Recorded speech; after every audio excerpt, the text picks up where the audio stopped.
My bill seeks to allow legislators the opportunity to know the impact of their policies as it relates to amending Title 18.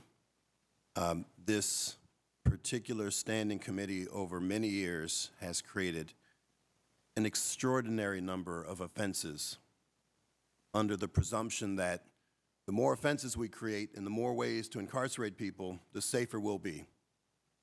There is no evidence that exists.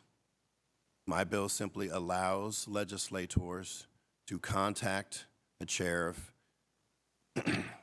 Judiciary Appropriations for them to make a request with the Sentencing Commission to inquire what the impact of a particular piece of legislation would be on the demography of the population in question.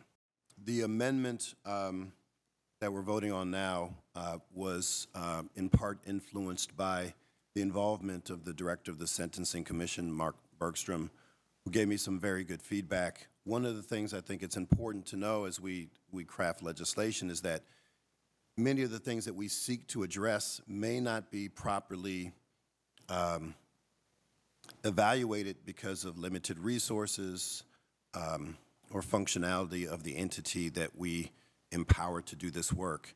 So there are pieces of demographic information that, simply put, the Sentencing Commission cannot provide us in a timely fashion based on the old expression, garbage in, garbage out. If you are interested in a very granular piece of demographic information, let's say socioeconomic status or ethno-religious affiliation, if those aren't input correctly or there's no basis to record that data, when we want it, we don't have it. So this work group would find ways and make recommendations to the legislature to figure out how to create those data points so that they can be available to policymakers like us. There are few opportunities to discuss the underlying issues that are impacted by various pieces of legislation that come through this body and this standing committee in particular.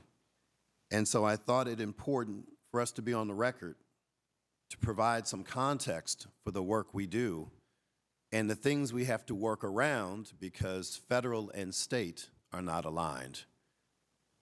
Nothing can be more emblematic of that than the fact that the federal government views cannabis on the same level as meth, heroin, cocaine. Yet here in lovely Pennsylvania, we have over 800,000 law-abiding citizens who are medical cannabis patients like myself. Moms and dads, grandmas and grandpas, our neighbors, our colleagues, across all walks of life. And yet, because of this misalignment between federal and state, a lot of bad things happen to good people. And on the 50th anniversary of essentially what is mass incarceration, a major portion of that has been the racist war on drugs.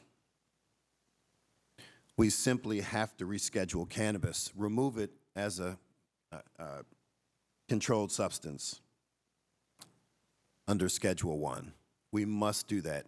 We want to protect employees, drivers, tenants, and even law-abiding gun owners who are technically not allowed to purchase any new firearms or possess the ones they have because of the disconnect between federal and state. And so with that, Mr. Chairman, I ask for affirmative vote on this resolution urging the federal government to remove cannabis from Schedule 1 of the Controlled Substances Act. Thank you.